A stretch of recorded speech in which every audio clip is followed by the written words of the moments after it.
What's going on, everybody? How's it hanging? How's it happen? You guys know this is Kevin from the Chord Progression Podcast. Hey, everybody. It is Thursday. It's May 5th. Happy Cinco de Mayo if you're celebrating today. Go have a good one. But while you're celebrating Cinco de Mayo, maybe listen to this podcast as well. Find out about one hell of a band that you might get to like, especially if you like metalcore. Yeah. So before we get started, I want to thank our sponsors first, Phoenix Fitness. Yes, we are getting closer to summer, or if you're like me, festival season, and I want to go into as many shows as possible. Hit those mosh pits as hard as possible because, I can't stop it. I'm like a little kid on Christmas whenever I see a mosh pit. I'm like ready to run downstairs, run right into it and be like, let's have some fun, everybody.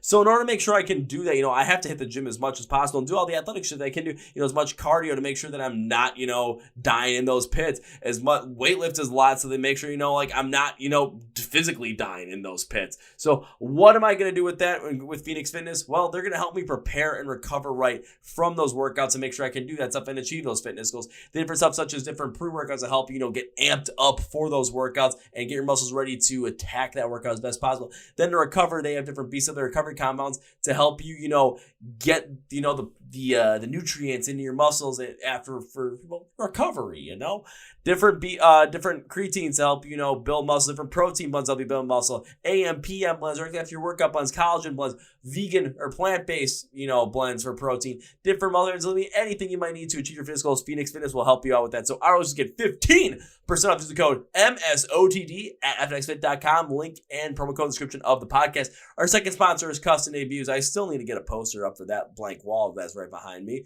As I've got, I've got Dave Ramon over there. I've got Nice 10 Kills one, Rise Against one right here, Falling in Reverse, another Rise Against one right there. I kind of want a cool one that's, let's just say, a custom one all for myself. Let's go with Rise Against. You guys know I love Rise Against. So here's what Custom Debuts will do. So I go to customdebuts.com and I put in, let's say, the name of the band, Rise Against. And I can either put an album or a song. Let's say I put in Appeal the Reason as the album, or for the song option, say I put in Savior. And what they'll do is they'll create a custom poster for me based off the song, based off the lyrics, based off the album artwork, based off the tracks, whatever it might be. And within 48 hours, they'll send me a proof of that. And say I don't like it, I can say, hey guys, this is the change I want. And they will change it up for me to make sure I get the custom poster that I want. And when I'm good with it, they will send to me on a canvas print, which is really cool. Normal poster paper or an aluminum freaking sign. So you'd be the coolest person, in the office, in the garage, in your dorm room, in your house. You can make your brother jealous. You can make your dad jealous. You can make your mom jealous because you get the coolest poster out there. You can have your girlfriend or boyfriend or other significant other be like, oh my God, where'd you get to be like Custom Debuts, baby? So our listeners get 10% through the code CPP10 at Custom Debuts website, link description of the podcast. Now in our feature presentation, so this band on the podcast is called IRE. And they reached out to me and I'm like, I totally kind of put it in the back burner because I was going to a lot of live shows. I was feeling sick. And then all of a sudden I checked. I'm like, what took me so long? This is incredible. So we have the whole entire band and we talk about, them really starting and having, most of the time that they've been a band as a part of the pandemic. So what it took for them to get to the point they are now where people are getting to know their name, recognize their name, getting all the streams on their songs, all this good kind of stuff, how they did that, the importance of social media and digital marketing for them. And then we also go into some other fun stuff like their live shows, how they played a live show without a drummer and how it was one of their best shows possible, and how Brandon ended up crying at a live show to Nickelback. Yep, that's all in this podcast. So are you guys ready for one hell of a good podcast? I am. Let's go! Yeah! Well, ladies and gentlemen, boys and girls, listeners of the Chord Progression Podcast, I love me some good metalcore. And when these guys reach out to me and they're like, hey, check us out, maybe we can do a podcast.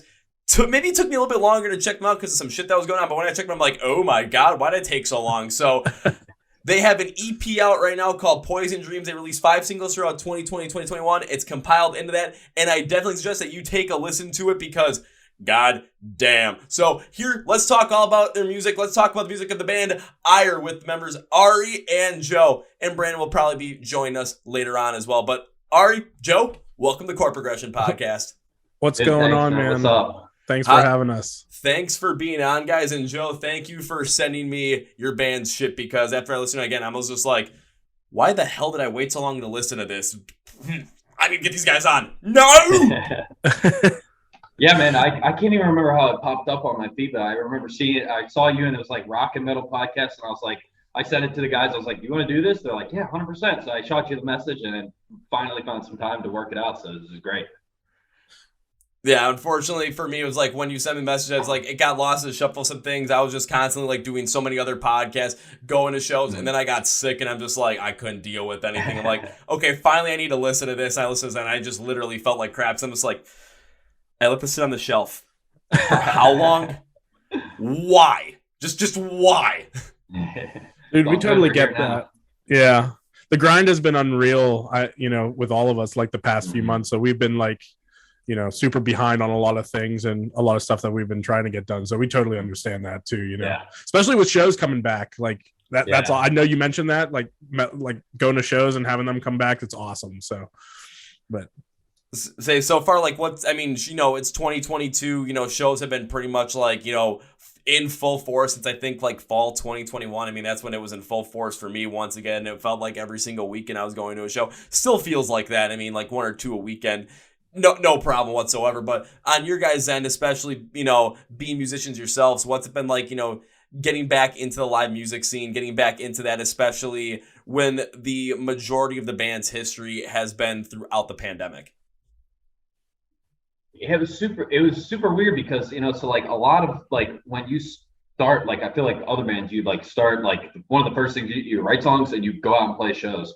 We didn't get the chance to do that. So like we hunkered down, released on Spotify. We're just posting on like Instagram, Facebook, Twitter, TikTok, whatever. Just like trying to like, we reached out and like created like pretty cool like internet fan base and like internet community. But like now that shows are back, we're like starting to get some like footing and like creating kind of like a Pittsburgh local scene fan base, which has like been a lot of fun.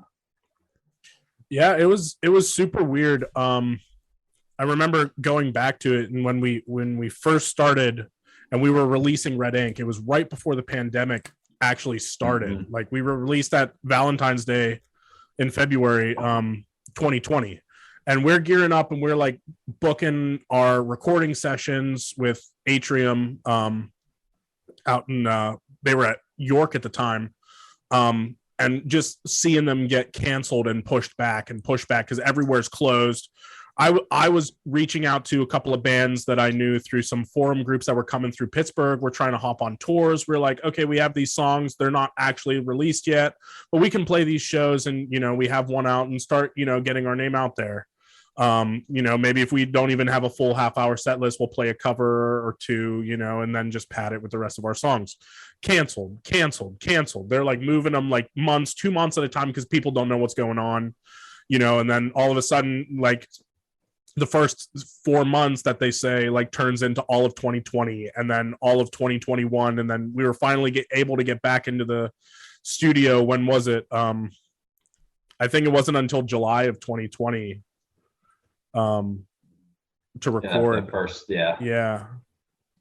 So, I mean, we were supposed to go in March of 2020 and we couldn't even record the next material until July. So that just set us back so far. But, I mean, it was a cool ride because at the same time we released our first song, Red Ink, and out of nowhere, like within the first 2 months, it got 80,000 streams on Spotify. And we're like, where did that come from? Yeah. Like, how did that just like take off? We didn't land on any editorials or anything. Like, how? So we were like, we need to like start gearing up and releasing music. So like Joe said, we just doubled down on the internet community and just started to go from there. Well, kind of taking a look back at that time as well, especially during the pandemic, and with you guys being the size band that you were, with the amount of music that you released up to that point, especially, your first song coming out on Valentine's Day, literally a month before the world entirely shuts down, everything goes haywire. The focus that you guys put online and building that online community and building your social media game, that would had to have been the way to go, because how else are you going to get your music out to people? How else are you going to communicate with people if you couldn't play live shows, if you couldn't really talk to them in person, you couldn't present that to them in person? The only way to do that would have been in an online setting, and the bands that did that during that time, and the people that did that, any musician, anybody in music that did do something like that, really focused in on the online stuff during the pandemic. You're seeing it pay off exponentially, now that live shows are coming back, and I'm seeing bands that really were not big at all at the beginning of 2020 really rise up and really create something large for themselves because of their online presence. Even some bands that had been growing, but what they did online during the pandemic really shot them up. I mean, trying to think for Mash Sanu is a great example, because they were gaining some prominence. Seeing what they did during the pandemic, the covers, the new album, just all the content they put out on social media. I mean, they just finished up on their own headlining tour, and I spent 2 nights out, seeing that tour, and it was fucking awesome. Everyone knew pretty much every single song, and just seeing that build up from there. That's an example. So during that time, what were you guys doing online to really build up, the online community around you guys, the following around you guys, and the notoriety around you? So, within those first couple of weeks, that first song had over 80,000 streams on it. So at least I think so. I mean, all of the songs that we put onto Poison Dreams all have a flavor of kind of what we were all kind of going through during the pandemic, just what was going on in our lives at the times. So yes, Red Ink kind of took off on its own a little bit, because I think it was we dumped everything into that song. We recorded all the guitars and bass for that ourselves, in Ari's parents' bedroom. Just take after take, blood, sweat, and tears. So that, I think that hard work shows for that, that success. But then everything else, I think it was just, we really poured a lot of time into writing the songs that we put onto Poison Dreams. And I think it was at a time when people was were ready to hear that music. And we kind of staggered our releases, and as it went, we just kind of kept showing it to new people and kept getting good positive feedback, and we're man, this is I was all of it, it felt fake almost, to a point where it was oh, this is people are listening to this, whoa. Yeah, it was unreal. And going back to your question too about the online presence, I think, and I wish he was here, because Brandon has always been the real big push for the online presence, because he's a digital marketing major, for his career. So that was always been a big staple for us. I mean, thankfully, all of us play a very important role in our band, and it's kind of a reason that we haven't needed management or a management company or a label, and still, manage to pull streams and shows and things like that, because on every front, we almost got someone to take care of stuff in-house. Joe and I are both, engineers by trade. We're engineers for a profession, and Brandon has marketing covered. I started picking up audio engineering right around 2020, when COVID hit. And so, all of that combined, we have from conception to release, and carrying it forward, we have someone to carry this project forward every step of the way. And I think that's what's been super important and really pushing us forward. Even just to jump onto that as well, one thing I've seen, especially from a lot of the bands I've talked to, many of them are independent artists as well, because even as the podcast grows, I'm starting to get bigger and bigger artists on the podcast. I still love talk to the upcoming artists, the independent ones, because that's where you get to know these artists that's give 5-6 years, all of a sudden you're going to be looking at these artists man, these artists are fantastic. I can't believe, they're headlining 1,000 cap, 2,000 cap rooms because of their sound. It's I want to get to know them right away, and then just kind of help build that up on top as well. And through those conversations, I've heard many bands, especially bands that are growing independently, everyone has somebody in that band to do something and has an expertise, whether it's a social media expertise, whether it's that digital marketing stuff, anything with engineering. Maybe it's just the fact that they're the best, for negotiating different deals, not with, record companies, but, we have to go and record here. We have to go and get this. We have to go and get that. Maybe someone just has that business savviness behind them or just different connections in order to make that work. And I've been seeing some of those independent bands really start to shine through, and all of a sudden it's like, they're opening on these masters. Like even one of them was a band called King Collapse. They opened on the From Ashes to New tour, and they're going to be going out with Attack and Red Jumpsuit Apparatus in the summer. Awesome. It's just like, holy shit, so seeing that independent side from you guys is something that I'm a big fan of, because it shows that you guys are, knowing that this thing called IRE, this band, is also a business. You're in the music business. So you're showing that business side of things where, you guys are, as the engineer, are you working out, the audio engineering side. Then you got brand digital marketing side as well.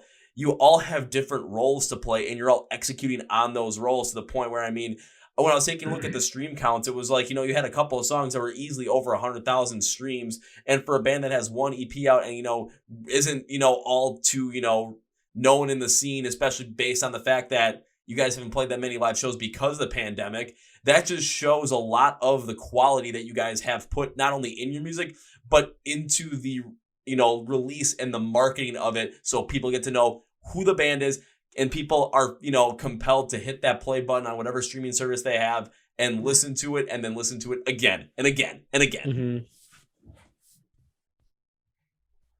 Yeah, it's been, it's definitely been a wild ride for sure. And, one thing that like stuck to me whenever we were in like the COVID phase and we were just starting out, and I was talking to a buddy of mine who's a pretty big producer in the scene.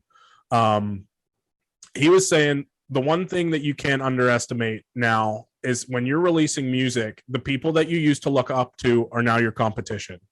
If you're not producing music at the quality and tenacity as the people you look up to, you're fighting for those playlist spots on Spotify. You're fighting for people's attention. You're fighting for the same minutes a day that people listen to music. If your quality is not up at that level and you're not ready to fight at that level, then, you might as well hang it up. Whether it's like recording and producing wise, mm-hmm. whether it's like, like our marketing focus, or whether it's like, our like practice and performance, like we're not fighting other bands, but we're all shooting for the same opening band spots. So like, right. Everything that we do has like to a fault, like a perfection focus.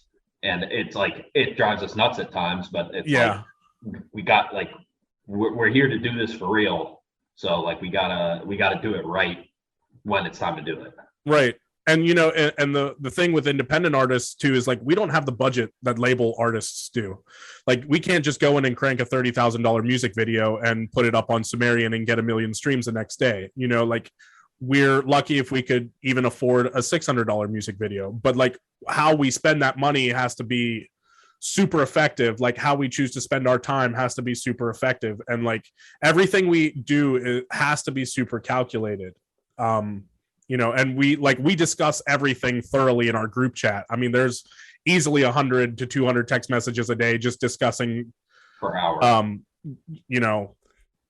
Per hour. Just discussing everything alongside, us just being friends and, BSing, but like, just business side of things, everything is like thoroughly discussed all the time. I think that's also part of why it makes it work though, is because we've been friends for a long time. Like I met Brandon when I was 5. Yeah. Like I met Ari not too long after, and we've been playing music together, not as IRE, but we've been playing music together since we were like 10 or 12. Like as soon as I learned how to play a guitar, we were all playing music together, mm-hmm. So I think that's also a part of why it works for us, because we're really we do have we all have our independent ideas and creativity input, but we do have a single we are pretty single goal focused on it, which mm-hmm. is cool. I think the biggest thing that stood out to me throughout that whole entire thing was, Ari, what you said right away about that idea of you have to be producing music, you have to be producing the quality of, the people that you looked up to, the bands that you looked up to, the bands that you're inspired by, because I mean, in a business sense, when it comes to, competing for those spots and those playlists, competing for views, it is a competition at that point, and you have to find a way to stand out. And as an independent artist, it comes from a business sense, it comes from an economic sense. You have to use the money that you have and the budget that you have, and you have to make sure that it is working the most that it can for you at any given aspect. And even like from my standpoint, I can totally understand that, just because, I mean, I'm the only one that, for my podcast, I'm the only one that does any of this shit. So whenever it comes to money, it's coming out of my money. It's coming out of my time, my effort. It's all on me, but I'm not going to lie. I absolutely love it. And now I have to hit the admit button because it looks like Brandon is finally joining. There he is. Hey, Brandon, can you hear us? What's up, guys? Well, sir, first off, welcome to the Chord Progression Podcast. And second off, I heard the reason you were late was because you were at puppy class? I was in puppy class, man. What were you doing in puppy class? Teaching your dog its ABCs, or it's woofs, arfs, and it's ours?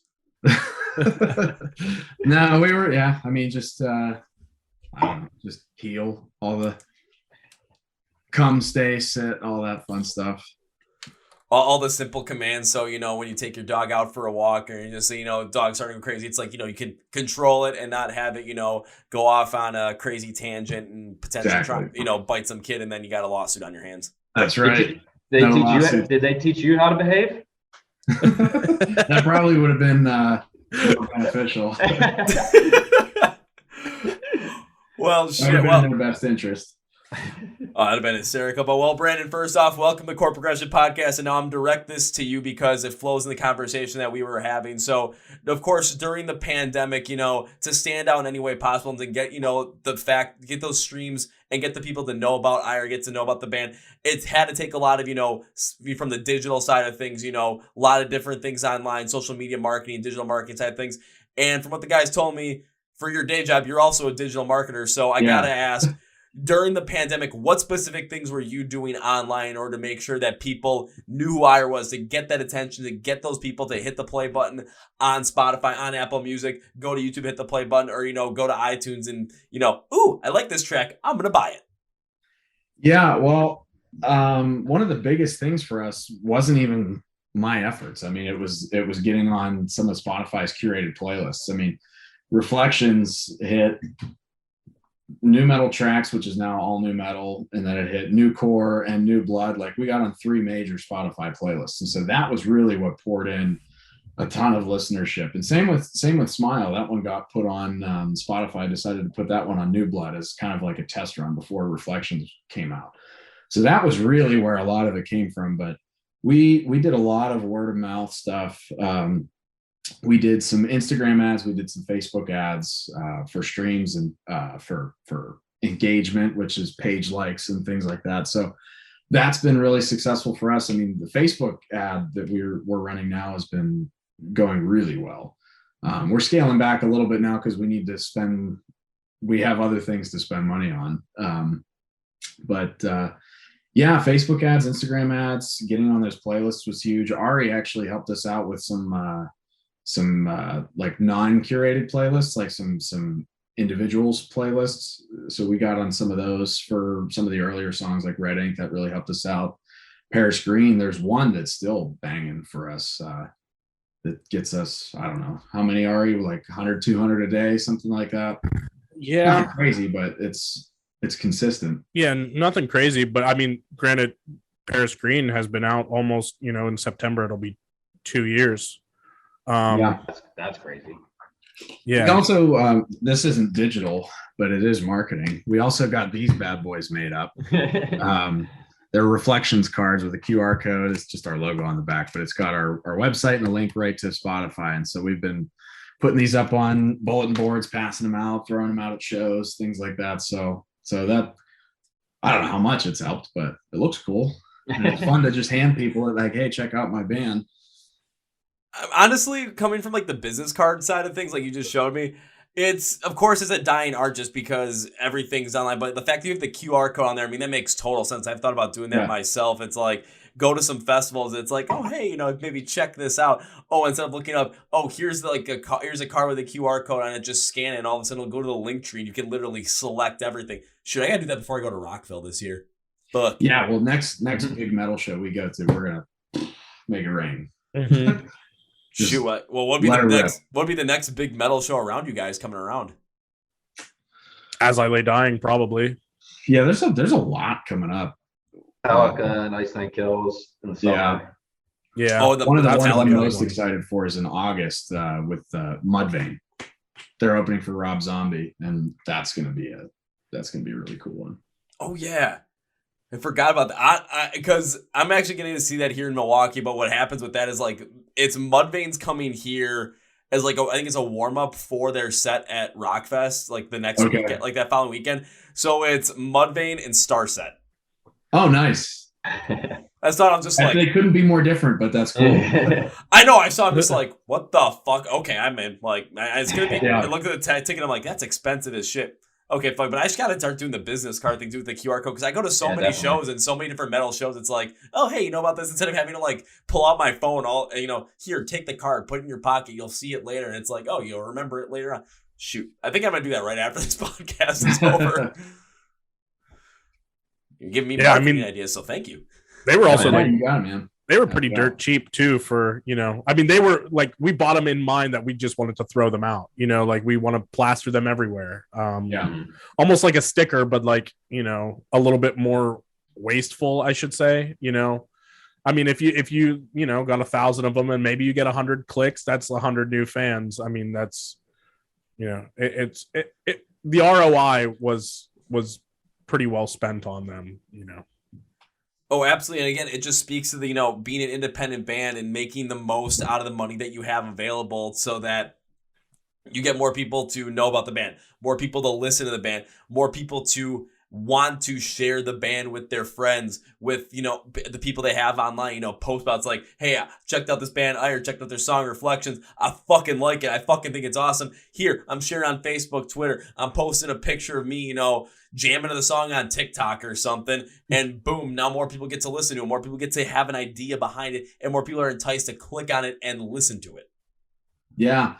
Well, where I originally got the idea for these things was Drowning Pool. That's how they got started. Was they would actually they were like the first kind of like affiliate marketers, at least in the music scene.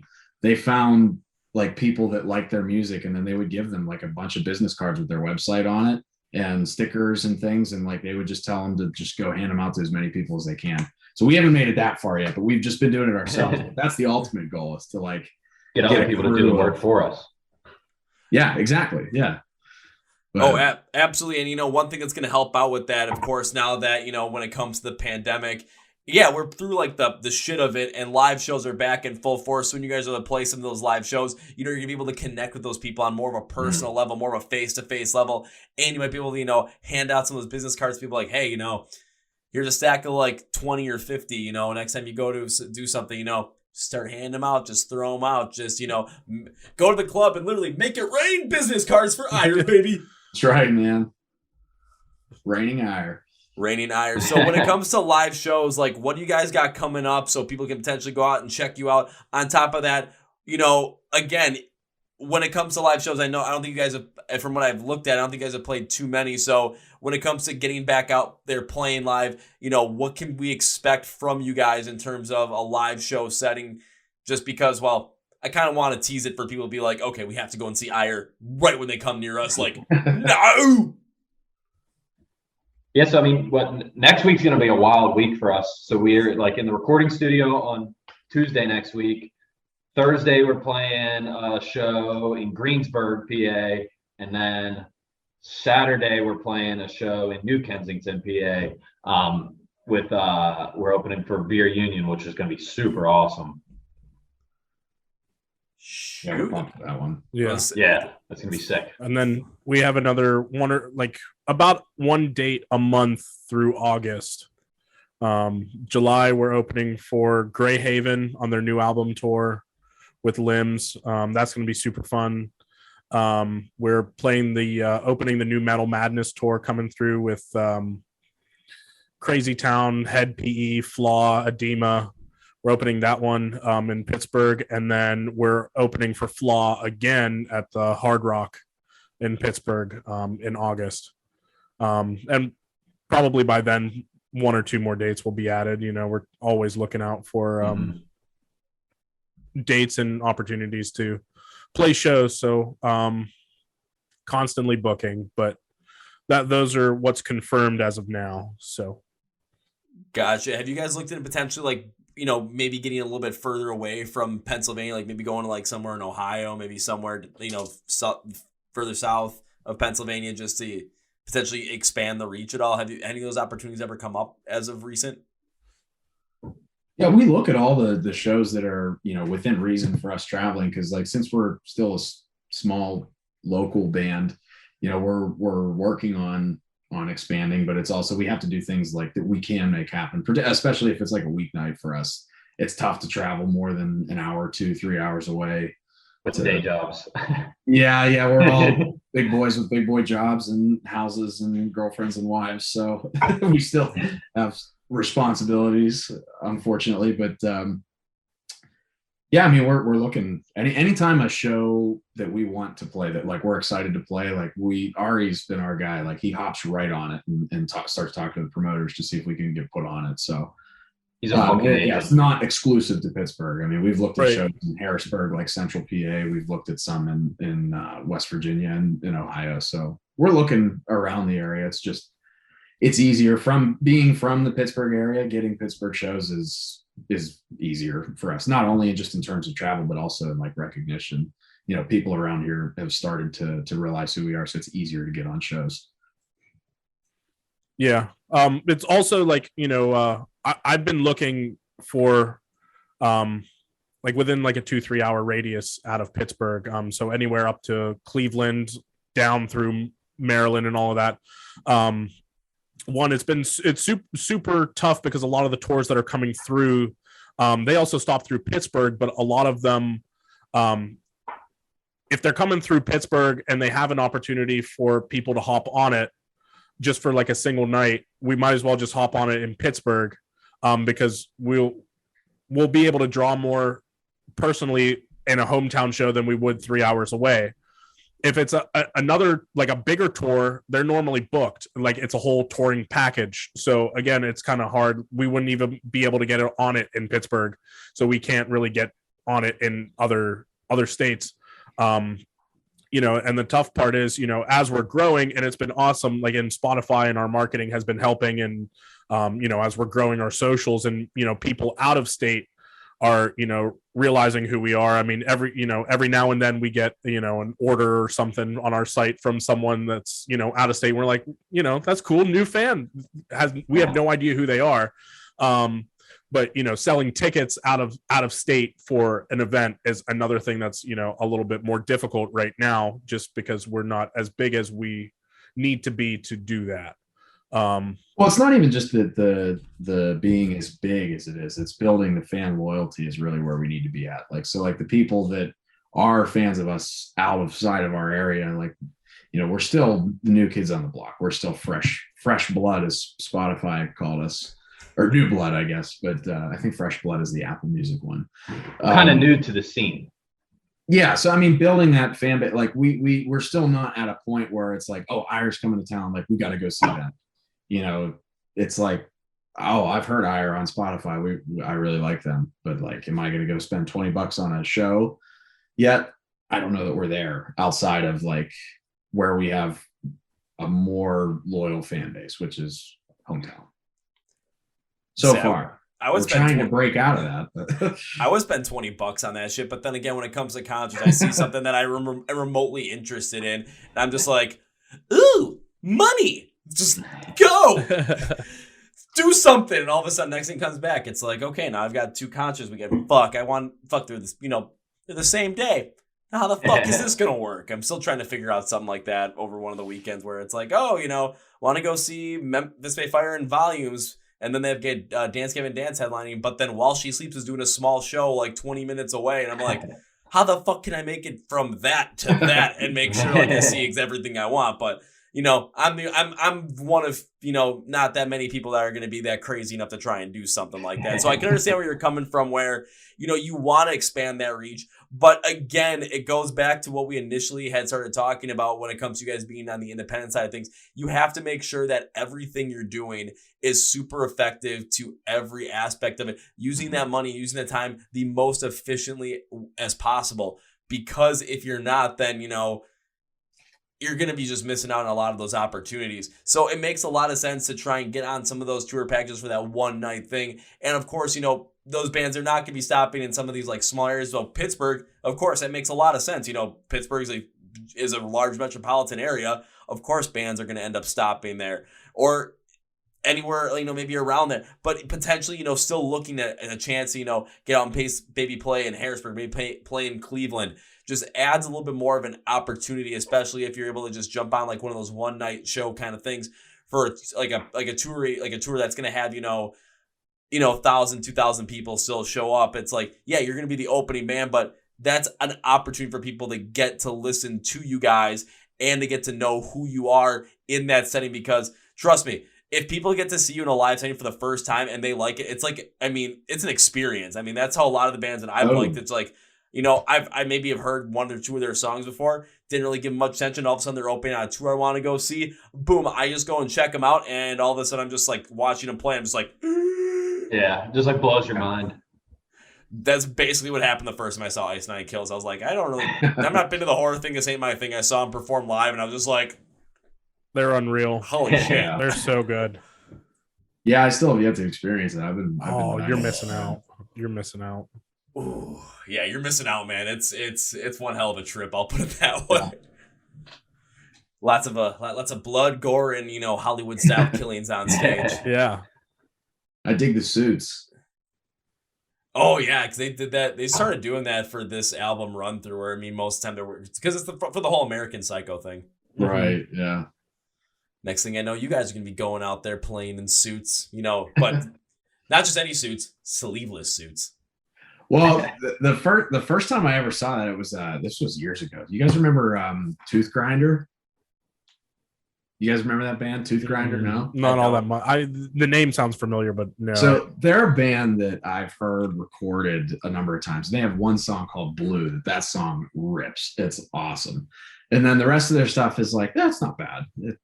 But seeing them live, unbelievable. And their front man, he wears a suit, like a slim suit with a skinny tie. He looks like what Ice Nine Kills does now. And he does that. And I've never been more impressed with the front man than watching that band. That guy owned the crowd. And they were the opening act. Nobody knew who they were. They were on tour with Trivium and Bullet for My Valentine when I saw them. So it was Tooth Grinder, Trivium, then Bullet for My Valentine. So that was a wild night. But Tooth Grinder, they smashed it. And that guy wearing the suit, he's unbelievable. He actually stood on the crowd, like didn't crowd surf. Like he had them hold up each of his feet and was screaming. Oh, it was so cool. Yeah. You gotta take some. They're worth it. Also, you guys gotta take some inspiration from that to really, especially, take that style of just, find what makes it work for you guys as because again, growing in the scene, you guys are going to be the opening band until, maybe next thing maybe next song you release, all of a sudden it just pops off and, ends up getting, 500,000 streams per day because it's just that fucking good. But, when it comes to live setting, capturing some of that attention, it's just find a way to get the crowd engaged, to really work with the crowd and keep the crowd energetic. Because I recently saw, this was back in March, it was the Fit for a King tour. And they had the band Avoid open for him, and I know who they are. Obsessed. And Ari's big into that. And holy shit, watching Benny on stage, it was like so good. I'm like no one here except for me and like 3 other people know who this band is, but they're just Ari controlling the stage like fucking nuts. And all of a sudden they Fit for a King did not have as big of a wall of death as Avoid created. It was fucking insane. Yeah, I literally found out about that band. I've heard of them. I never listened to them all that much until that tour. And they blew my mind. Like, their energy was unreal. Like, him as a front, like, he was just hilarious, but, like, enjoyable to watch, but, like, got you involved at the same time. Like, they were just a blast. Like, it felt like the stage was their playground. Like, they were swinging on swings, having a good time, like legit, like 10-year-olds in a playground, and it was awesome. It was awesome to see, and I can't get enough of them right now. Like after their past few releases, I've been jamming it for like the last 2 months. There was one show they were literally playing Fortnite on the video screen in the back. What? Yeah. That's wild. I'll say I got a funny Avoid story for you. I'm pretty sure this will just like turn Ari's head and just be like, "What the actual hell?" So this was I had Benny on the podcast back in like January or February of 2021. So all of a sudden, they're big into NASCAR. I think they sponsored like an Xfinity car last year, which was fucking insane. Oh, that's so cool. At the last Guys, new marketing idea. We got to do new marketing idea. Hey. So this is like it's like the third or fourth week of the NASCAR season. The Truck Series in Atlanta, and Avoid's going to be doing the national anthem, but they're going to be doing a whole guitar thing for it. Well, they find out like the day beforehand that someone has to sing it. So Benny's got like little time to prepare for this. They go out, and 5 minutes before they're about to perform it, there's no electricity to that part of the track. So no guitars is what they practice. Benny just basically has to do it. And it is terrible. Like, it is not good. So all of a sudden, NASCAR Twitter is just like going off on how bad this thing is. And he's just having fun with it. Like, he just doesn't give a shit. All of a sudden, awesome. Jim Rome on his podcast picks it up and just starts ripping the band and Benny to shreds. In the first part of this episode. The second part of the episode, and within this break, he took a listen to Avoid. And he was like, yeah, and he was just blown away by it. He's like, how is this what they have recorded? But then that's what happened to that. So he was a fan of the band. Benny found out about it, and then the third segment of that episode, he called into the podcast.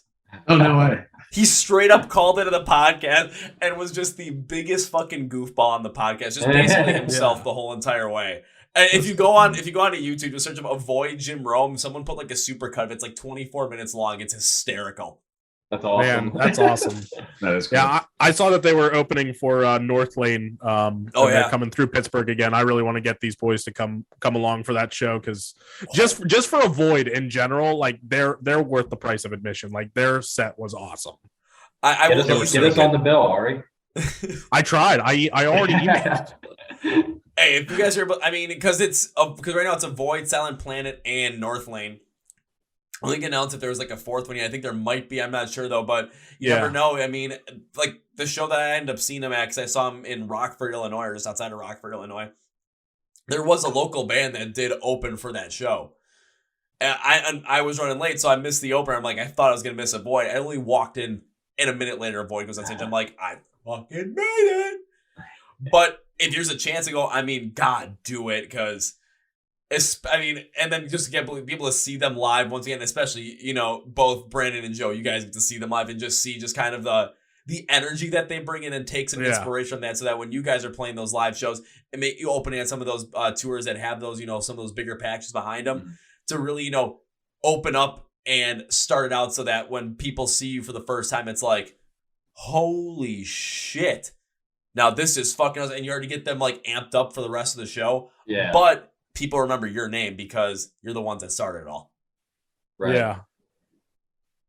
I mean, they were slamming Condado tacos on stage while ripping this set at Small. It was crazy. Like, just the energy was unreal, but like it was like so unorthodox. Like they just like didn't care almost, but like it still sounded amazing, and like the energy was unreal. But like I said, they seemed like 10-year-olds at a playground because they were just having a ton of fun. Like they didn't care at all. They didn't care what anybody thought. And it was just awesome.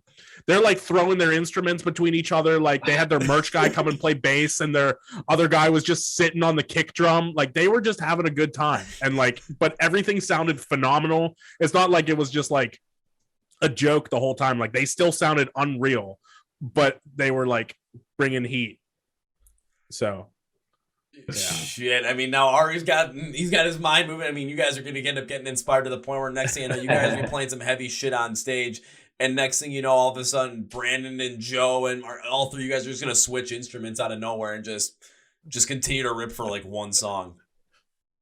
We always wanted to do that. We always talked about doing that, like before pre-IRE, because we've been playing together for more than 10 years. And that was always like going to be our main thing when we were going to do a bar band and stuff, and like play covers and Metallica and whatever in bars. And we were always supposed to have a rotating lineup, like where it's like every couple songs, everybody would just like rotate one.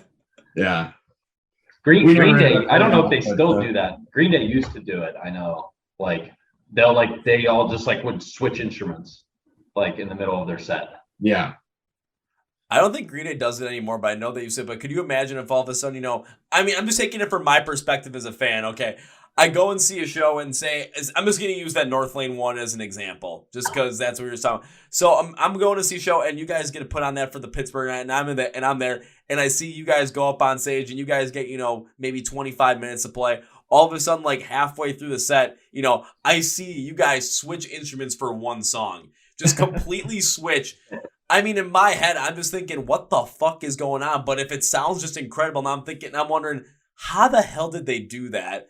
That's insane. That's incredible. How is anybody going to follow that up? Yeah. You know who does do that? And I'm probably going to get some flack for this. Here it goes. But you know who does do that is Hollywood Undead. They do that in live shows and recorded. Seriously, like they all play their own music. They play the instruments. It's not just like a track like normal rappers. They're actually playing music, which is cool. And but yeah, they switch instruments. Like every song, you'll see different guys playing different instruments, it's pretty neat. It's pretty neat to see. You're not going to get any flack for that shit, man. I love Hollywood Undead. You'd be surprised. I'm not surprised that people are like, oh, Hollywood Undead. No, I'm just like, Hollywood Undead, that's one of the bands that, like, when I really started getting into this shit, I was just like, when I was in high school, it was like, all of a sudden, one of my friends like, yeah, let's go to Summerfest. Yeah, Hollywood Undead's playing. I'm like, I don't know who the fuck these guys are. Yeah. All of a sudden, I'm watching them on stage. I'm like, now this is my kind of shit. Then they go off stage, and all of a sudden, I hear in the back, everywhere I go. I'm like, wait, that's this band?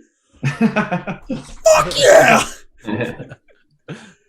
But I mean, even on that too, it's like, 'cause I've seen that happen on stage beforehand. I completely had forgot about that, but I'd seen times where all of a sudden, you see Charlie on the guitar, all of a sudden, J-Dog grabs it from the next set of the song. It's like, wait, what's going on here?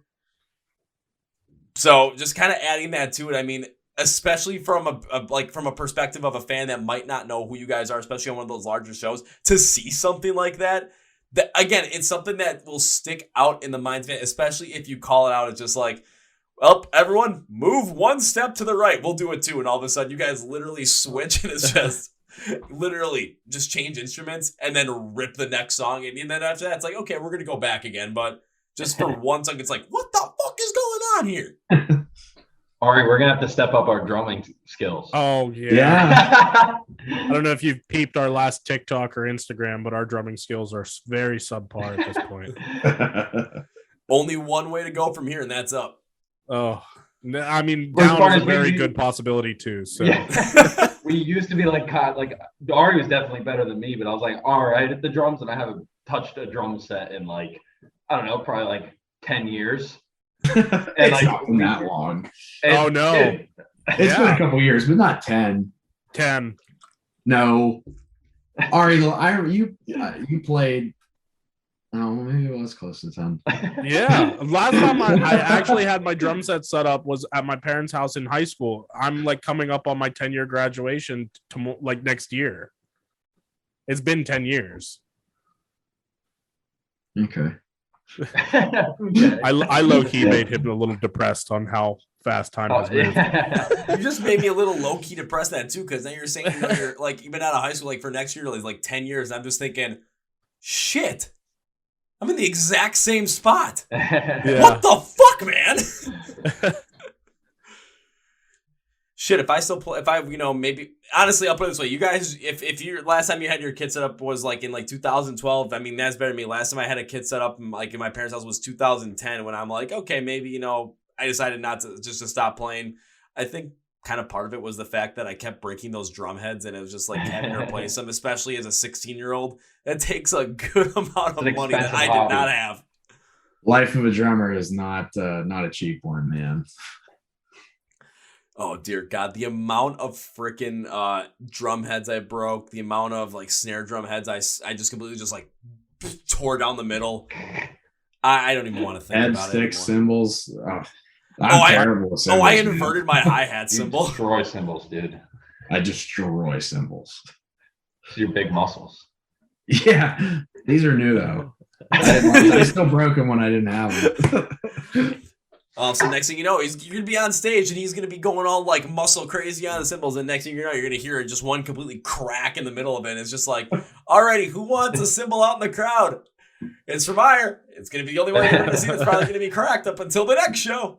Best part is he is our drummer. He records the drums for us, but he doesn't play the drums live. He's our rhythm guitar player and lead vocalist. So, so then who drums for you live? We've had a couple friends of the program. Wait, what'd you say? I said friends of the program. Yeah, I mean we've had a few situations. So we actually did play one show where we didn't have a drummer. We just tracked the drums and played it through the PA. We had no live drums.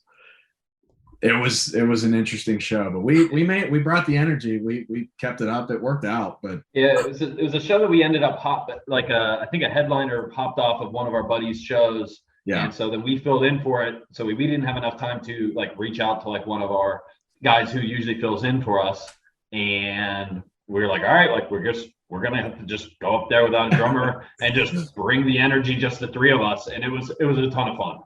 Honestly, I think in terms of our performance, that still was like to date our best performance. It was a lot. Yeah, of fun. it was fun. It was a lot well, we have way more space on stage. Your mind's blown. My mind is blown. How is a show without a drummer and just tracking the drums to the PA system one of your best shows? Like I'm trying to put this together in my head, just imagining this, and I'm kind of dumbfounded at this point. Like I've never seen anything like this live in any capacity.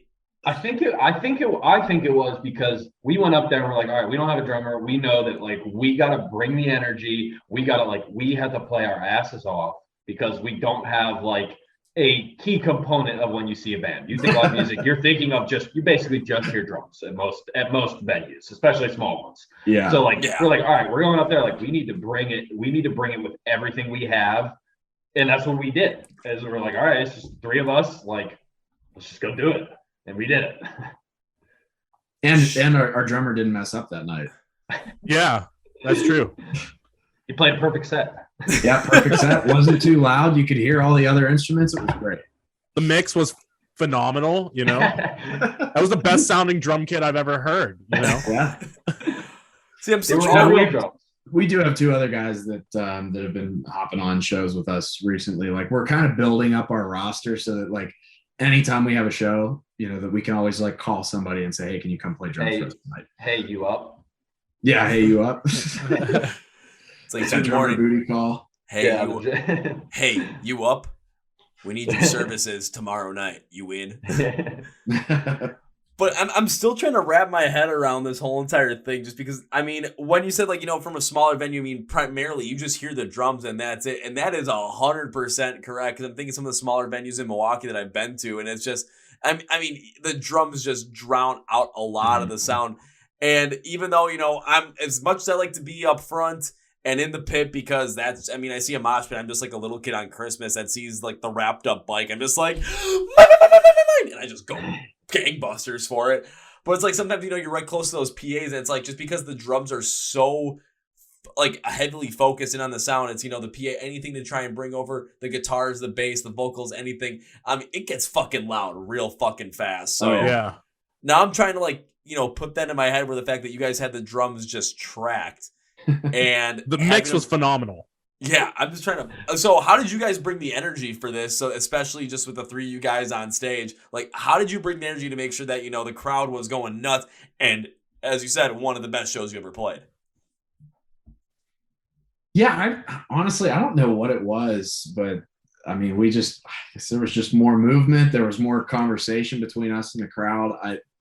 Something about it, like there was just, I think it was more like, it wasn't a huge show either. And like walls were just down more.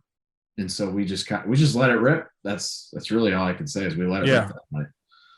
And I think that was like, so like, that was our, third show? Third show. So like the first two were like a little bit like I was like bewildered the first one. Like we Yeah. played a I 30 blacked minute out. set. I completely blacked out. I didn't remember a single part of it. Then the second show, like I was like, oh, okay. So like that's like I remembered some of it. And then the third one, I was like, okay, like let's have fun. Like I was like, Right. I've done this before. We played. Yeah. It was a venue that we played like on our first like couple shows. So it was like, all right, been here before. I know what's going on. I'm ready to like go rip it and have fun. So that's what it was for me. It was like, all right, this is the first show that like I will be like mentally present at. Hey man, third time's the charm. That's basically the best way to put it. I guess, yeah. The first one was like I remember like I remember the first note, and then the next thing I know, I was like packing up the stuff on the stage. I blacked out completely until we loaded stuff into Brandon's truck. Like all of that, like I don't remember what was going on. I know Brooke got upset because she was trying to give me a hug and congratulate us on our first show, and I'm just like walking straight past her, like just like on a mission. I was like, I need to get stuff off stage, like just completely blacked out. And it's like it was weird because like we're not new to performing. Like we were always like in front of people, but like I guess it was like first time performing. Like we had all our friends and family there. Like we outsold the headliner with tickets. Like it was like the room was packed, and we were like, okay, this is real. Like this is for us. Like, you know, it was weird, but it was still a lot of fun. I think it was like, I think the reason why, Ari, is because like we were building up to that moment for a couple of years at that point. I mean, you know, we had been a band for almost 2 years at that point, and like prior to COVID, we had shows lined up, just a few small shows, like nothing crazy, but we had things lined up. Like we were supposed to start playing 2 years ago, and it just never panned out. And so like the fact that we've been building it up that long, and the fact that we let Spotify and like things online take off so far, like we knew that people were going to have high expectations for what we were going to bring, because like we've done so well on with our music on you know, on the digital side of things. So there was just, I think, a lot of pressure on us, and we've been waiting for that for so long. So it was just it was a cool moment, but it was a tough moment too. Right. And then after it happened, I mean, we've all loosened up quite a bit. Yeah, to the point where you got to that third show and you guys just completely ripped it with not even having a drummer in the background. Like you had a track, but my God. I mean, I'm thinking like, you know, for that first set that you guys played, or like for the third one, you know, you guys are like in the back, you know, right about to go on stage, and you guys are watching, you know, like Any Given Sunday with the Al Pacino speech and try and like fire the team before like they go out into the field, just like, this is what we play for. Just go out there, just, you know, amped up to all hell. Just like, what the fuck is going on, everybody? And just start ripping. Right, that's what Come On Grease does for us. Yeah. That's a little inside joke. You got to come see us to get that one. Well, shit. I mean, you guys are. I mean, especially if the fact of the matter is like I get to come and see you, and all of a sudden it's like a show, and I'm like, where the fuck's the drum? Oh. No, we should have a drummer. We try not to do that. It only happens one time.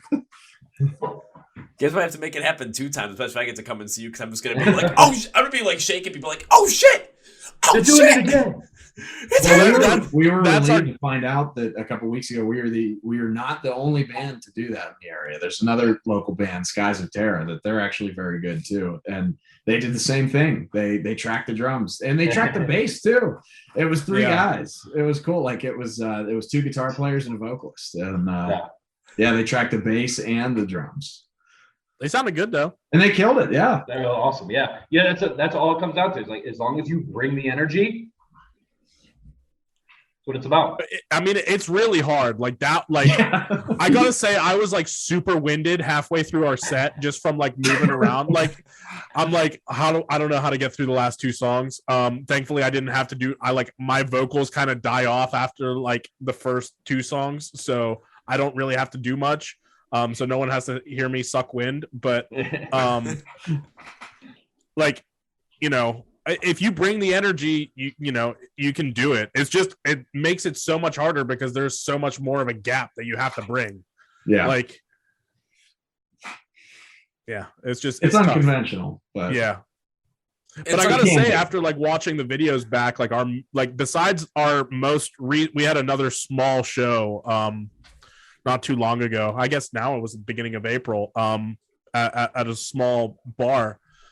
Besides that show, that was probably one of our best mixed shows, like in terms of sound and like getting everything to sound well. And then this most recent one is because I mixed it. if you don't say so yourself. Yeah. I was just kind of thinking about this. What if, because what was that one band that you mentioned, Brand, that also did it without drumming? Yeah, Skies of Terra is their name. What if you guys did a show with Skies of Terra and it was like the whole thing about it was like there is no drummer. There's no live drummer. Anti-drum show. Just to see what happens. I'm just trying to think about that. Like, I mean, just from the concept of it, especially if I saw like, you know, pop around me like, what the, how are else gonna be metalcore bands gonna play without drums? Like, I want to go and see this just to see what happens. Like, I'm intrigued just by that. Moshes, man. Yeah. Moshes happen. Yeah. See, now you're saying moshes happen, and again, little kid on Christmas seeing a bike. I'm just like, I want it now. I mean, it was a good time. So Yeah. It's addicting, dude. Playing shows is addicting. Yeah. Yeah, it is. We definitely took one off of Avoid's playbook for that one. We just didn't care. And like, Just have fun with it. we still sounded great, like good, and like everything was awesome. But like, we just didn't care because we were like, all right, we don't have a drummer. We already look like, you know, we don't care. So we might as well not care. And we got out of our own way. And like, it was that, you know, that's what, I mean, it was a good lesson for us in hindsight. Cause you know, now we just we're like, that's the standard. We got to keep doing that, surprisingly, you know? So. Yeah, but I mean, the fact that you guys use the standard is like a period of like, you know, okay, we did that in one show and we got out of our own way because we learned not to, you know, maybe take it as super serious or just like, just kind of have fun with it and just enjoy the moment. Because now when you guys go out and play these live shows and you do have the drummer behind you, you have that standard of enjoyment. You have that standard of just let's rip and let's just have a good time, because if you guys are having fun up on stage and you guys are enjoying it in the crowd, we're gonna feed off that energy, man. You guys have seen so many live shows where, you know, if the band's up on stage and they're bringing the energy like a Void, I mean, you're gonna want to have as much fun with it as possible. I've seen bands go up on stage and they sound fantastic, but they just stand there and they don't move. I don't really want to be a part of that show because I'm just like, yeah. What kind of energy is there? I've seen bands that haven't sounded the best, but some of their live sets have been absolutely just manically crazy. I'm just like, I'd rather go be a part of that than just like the perfect sounding set where all of a sudden the band just can be up on stage just like, I'm singing this song and this is it. Then 12 songs later, they don't even interact with the crowd and they say, good night, everybody, and then walk off. It's like, no, I don't want to see that. Yeah. Definitely. Yeah, I've seen big bands do that. Oh, yeah. Yeah. Yeah, that's always a letdown. I'm not naming names, but I have seen some rather big bands do that, and I'm just like, I see them on festival dates. I'm like, I like their music, but I know what your live set is like. So I'm going to go over here and get into a giant dust storm because Lamb of God is playing, and if I die, yeah. Totally worth it. Yeah, they're one of the best live shows I've ever seen. All right, how about I ask you guys this question, just from like a per standpoint? What would you consider the best live show that you've ever seen? You guys go first. I got to think about this one. Okay. Oh, I'm torn because I haven't seen them in so long. So like, it is a split decision, and I'm leaning towards my second one that I'm about to say. But the first one was I saw Avenged Sevenfold in 2016 when the stage first came out, and that show was immaculate. I mean, they like set the standard until most recently. Right before COVID, I saw Ice 9, and they were unreal. Like, I think they surpassed Avenged Sevenfold, and I just saw them on the Trinity of Terror tour again too. Just how they execute everything is so good. I think like they definitely are on the sevenfold level of how everything sounds, their production, like everything is, I mean, you hate to say refined, but it is refined. Like it is like everything is, it's art. How everything from their light show to the props to the music to their vocal production, like everything is refined. Now, before we go to the Joe and Brandon, all right, I got to ask, like that show that I said before the pandemic, was that where there's tour with like Fit for a King and Light the Torch?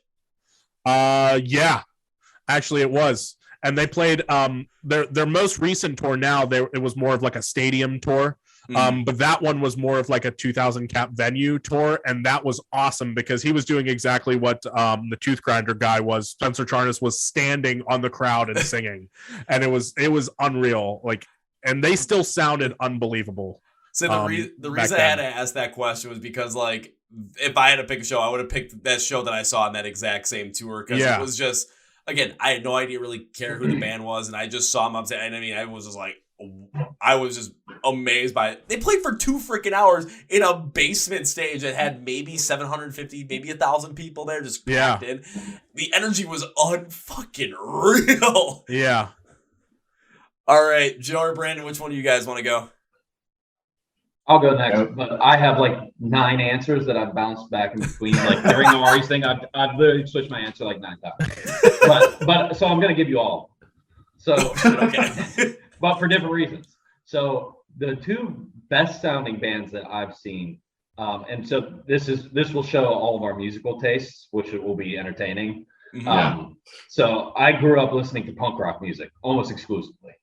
So the 2 best sounding bands that I've ever seen or will continue to see, Bad Religion is one of the best sounding bands that I've ever seen. They've been doing it forever, and like you just go up there, you see him on stage, and he's just like, how does he sound so good still? Like, just all of them are like, they just crush it every time I see them. And the Interrupters put on an incredible set, and they sound so tight. Like 3 of them are brothers. They've been playing together their entire lives. I think that's why they sound so good. It's just like they are so tight. So that's what sound wise, that's my answer. Energy wise, Swingin' Utters, they put on like so much energy. The vocalist, he'll go out there and he's like taking the microphone, like, and he's like bashing it off his head, and he's like just like looks like he's losing his mind. And it's so funny because he'll go out there, he's got like glasses on, like before the set, and like he like takes his glasses off, he like folds them, he sets them down real nicely, and then just like it just click in, just like 1, 2, 3, and then he just like something snaps, and like he just like has all this energy. And I've always like loved seeing them. The Bouncing Souls put on an incredible show. Their singer, he has this way about him, he kind of just floats around. Like I don't think humans actually can move that way. But like he just like, it's like so soft, but like so aggressive and awesome. I could do this for like all day, but I'll leave it at that. Those are my. Oh, and my last one that like sounds awesome and brings the energy is Teenage Bottle Rocket. I've seen them like four times now, and like every time, like the energy they bring is just so awesome. Like, oh, they're sick. All right, I'm done now. Yeah, I'll agree with you, Joe, on the Bad Religion thing. I went with you on one of those shows, and they were awesome. Bad Religion was sweet. They were super, super good. They sounded great. So all right. So I've been to a lot of shows, and I've been to a lot of big shows. How many shows have you cried at? 2. All right. So then one of those better be your answer. Yeah, they're both on the list. To be fair, though, for both of those shows, I was hammered.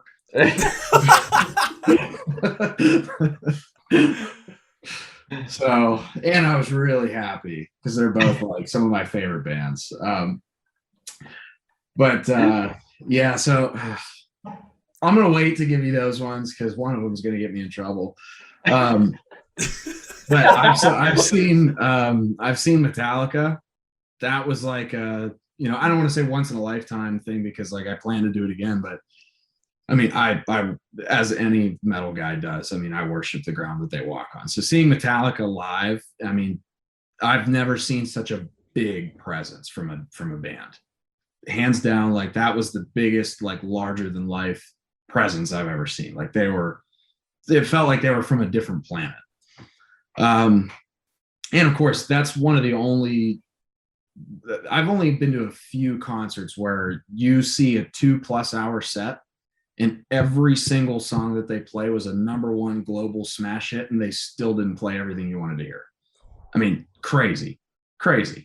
So like to get to that level is just so impressive. And so like Metallica is one that I think that's up there for me. I've seen a lot of really good shows. I guess I'll go to the other two that so Lamb of God is another one. And because I know you're going to ask, the point that I did tear up at, again, Hammered, very happy. They're my all-time favorite band. So the breakdown to Ruin is what got me. One of the like most aggressive things that they've ever done, like that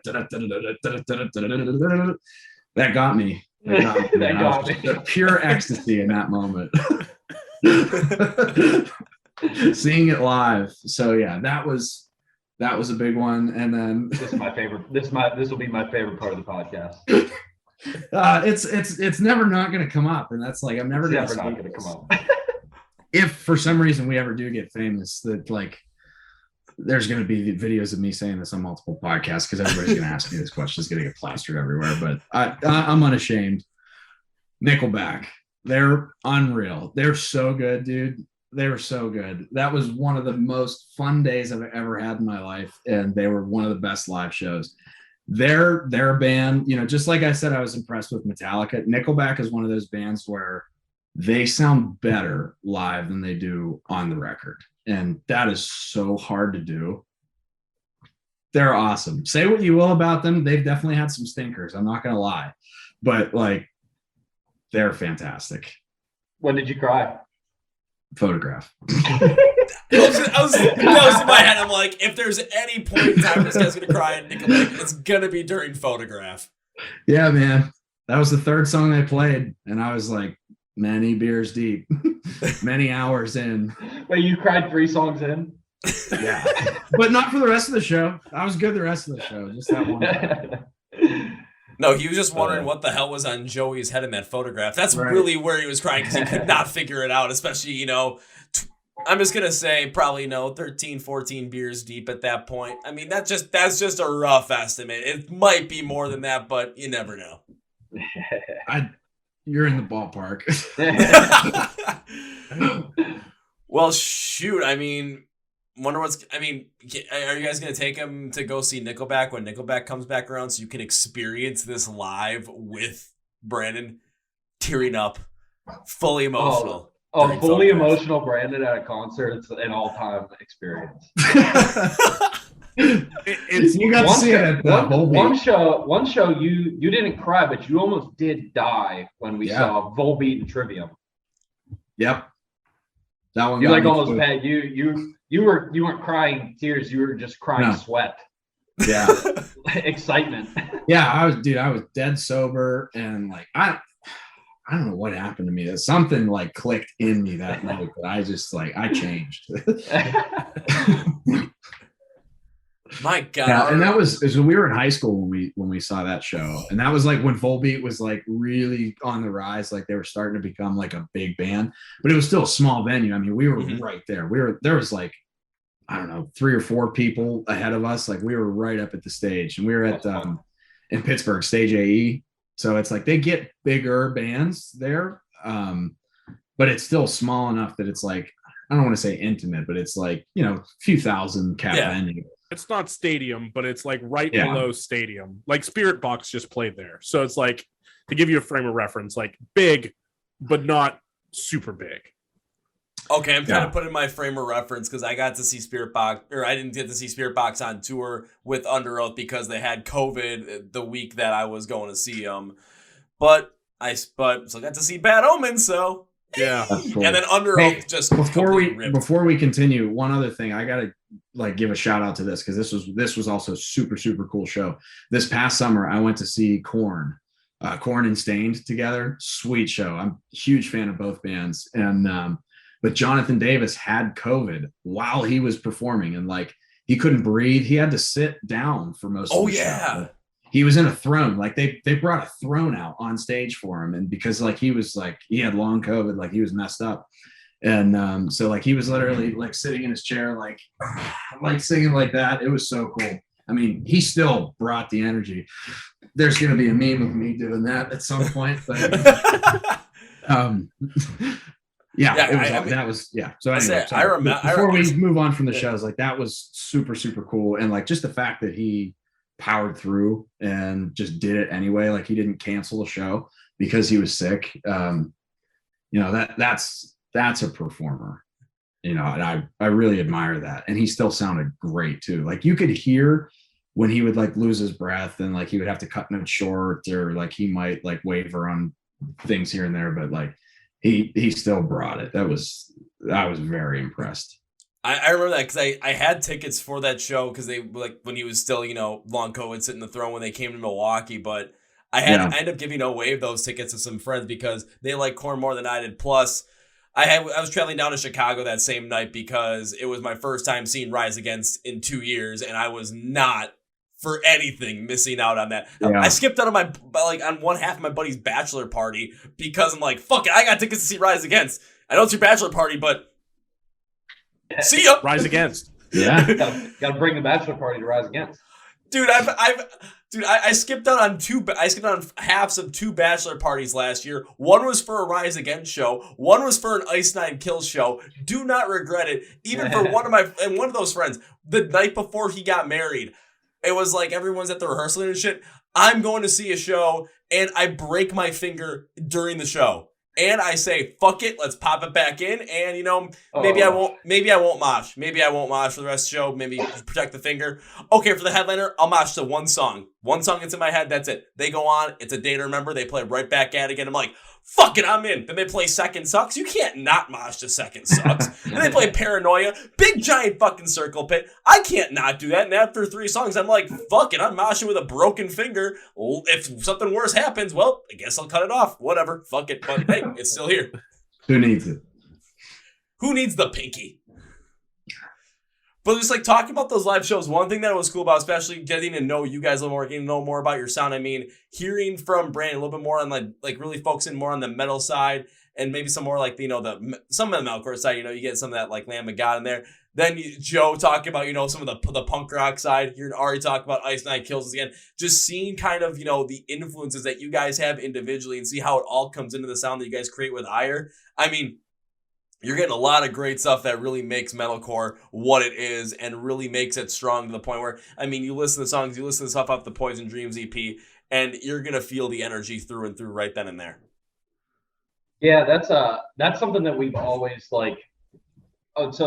obviously we haven't been as a band that long, but we've always talked about being a band and making music. And once we started, we're I wonder what our sound is going to be. And we're kind of finding that sound now as we're writing new songs. We're trying to write and put together an album right now.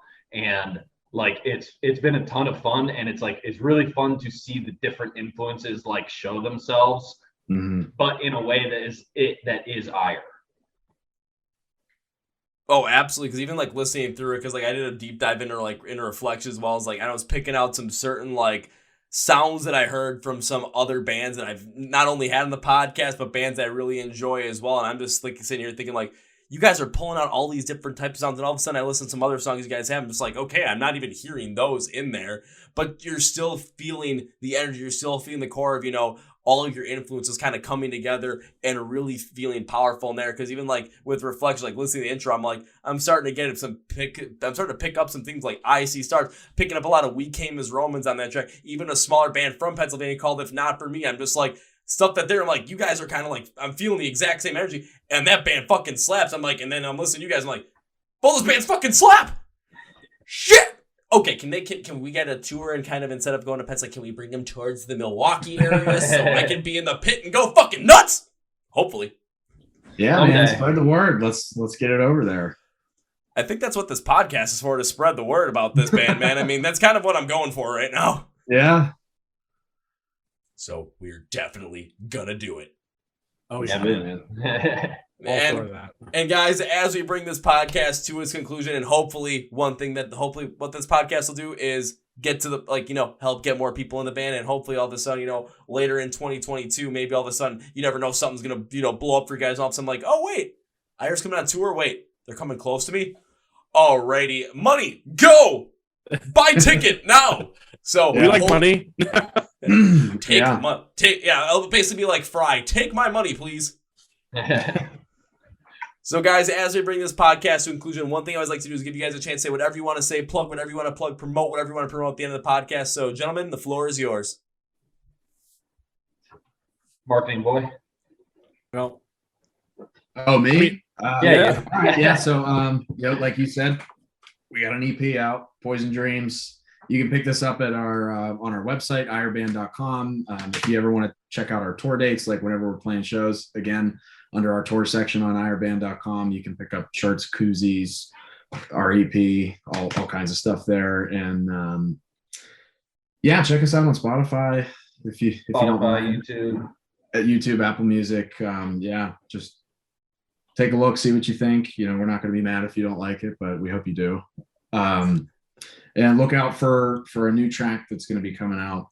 We haven't publicly announced this yet, but we have a new track coming out in a few months from now. So definitely keep your eyes out for that.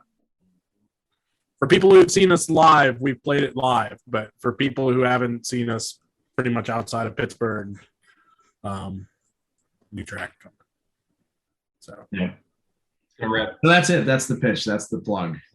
That's the plug already. Well, now it's time for me to close this podcast the best way I know how, with 3 very separate things. First things first, as Brandon, a.k.a. Marketing Boy, according to Joe, has said, he said there's a lot of places you can find the band online where you can stream the music, buy the music, download music, buy the merch, check out where they're going to be playing around your area, especially if you're around the Pittsburgh area. You're going to want to find out everything you need to know about IRE. You're going to want to get like all the pages. You're going to want to follow along with them on everything.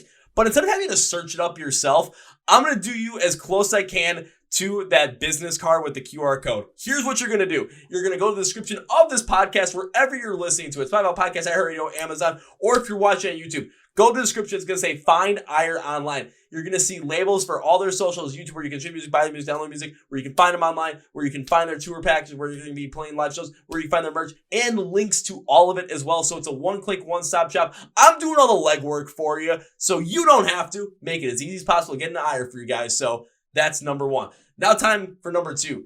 Gentlemen, whenever I have guests in the podcast that I enjoy having on, I tend to make a certain promise, and I love to, make good on my promises. So this has happened like 100% of the time I've done this, and trust me, guys, you are definitely keeping this trend going. So my promise to you is this. It starts out with when, not if. If implies that this might not happen, and no. When, because it implies it's going to happen, but date and time still to be determined. When I get to see IRE perform live for the first time, maybe with a drummer, maybe without a drummer, who knows? But when I get to see you perform live for the first time, my promise to you guys is this.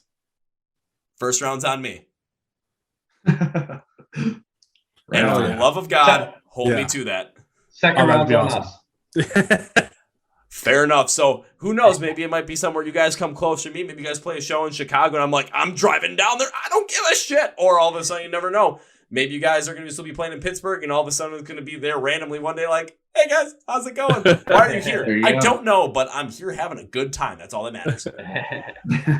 So definitely, we're making good on that promise. And on that note, I cannot end this podcast by saying goodbye because that is way too final for a couple of reasons. One, I don't like the finality of it, and I got to make good on my promise. Plus, I would love to have you guys back in the podcast again in the future because this was so much fucking fun. So let's run it back sometime again, maybe the end of the year, maybe 2023, but one of those two will definitely happen. So on that note, I cannot say goodbye. Guys, I can say this, though.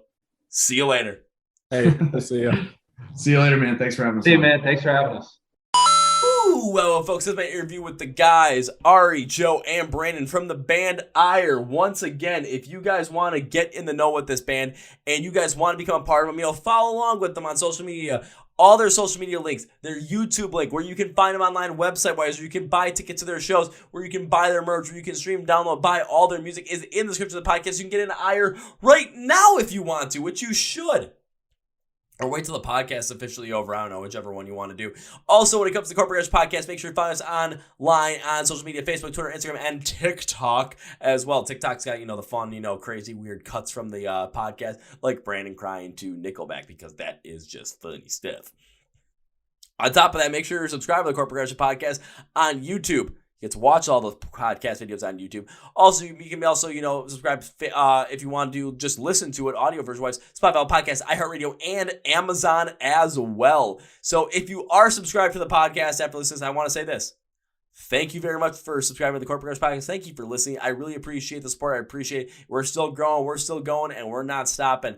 On top of that, if you are, not subscribed, please subscribe. If you don't, okay. It's your choice. It's the internet. You're free to do whatever you feel like. So, yeah, go for it. Not mad. I'm just happy you guys listen. So, thank you for listening to the podcast. Thank you to sponsor Phoenix Fans and Custom Debuts. Links and promo codes in the description of the podcast as well. When it comes to this one, I always with these podcasts, you guys know I have a lot of fun doing these. This is another one of those fun ones where it was like, I want to get into some like the meat and potatoes, like some of the stuff with the band, but all of a sudden I knew that for some reason we were going to go off on some kind of a tangent. And the live show stuff, the Nickelback thing, I had a feeling like we were going to get some of the crazy stuff, and I always love doing that stuff. So the next episode we do is episode number 300. Can you believe that? 300 podcast episodes. Wow. That's just kind of surreal. But I won't get sentimental and weirdly crazy until the next episode. So on that note, that's going to be guys. Thank you for listening to the Chord Progression Podcast. My name is Kevin, and you guys know how I end every single one. That was the big, healthy, and hearty. See ya.